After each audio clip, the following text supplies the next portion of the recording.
যে 12 ঘন্টা শ্রমিক মানুষ শ্রম দিত, তাদের সংস্কার হয়েছে, এই জন্য আমি খুশি।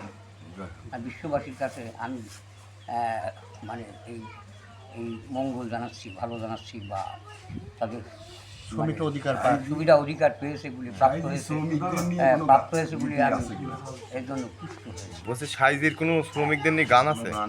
সব গীতে? সব আছে। এমন কোনো আইনি বলেন না বিনা কাজে ধন উপার্জন কে করতে পারে, সবচেয়ে কাজে থাকতে হবে। আল্লাহ আল্লাহ। হ্যাঁ, কাজ করতে হবে, তাহলে ধন উপার্জন হবে। সুপ্রিয় ভিউয়ার্স, আন্তর্জাতিক খ্যাতি সম্পন্ন বাউল শিল্পী, এবং তিনি শুধু বাউল শিল্পীও না, তিনি একজন গীতিকার, সাধক। তিনি আমাদের সবার প্রিয়। তার থেকে আমরা সাক্ষাৎকার নিচ্ছি। তিনি আমাদের সবার প্রিয় আপনজন সাত্তার ফকির। তিনি মে দিবস সম্পর্কে কিছু বললেন। ধন্যবাদ। এই দিবসটি অনেক দিন বহাল থাকবে। ধন্যবাদ।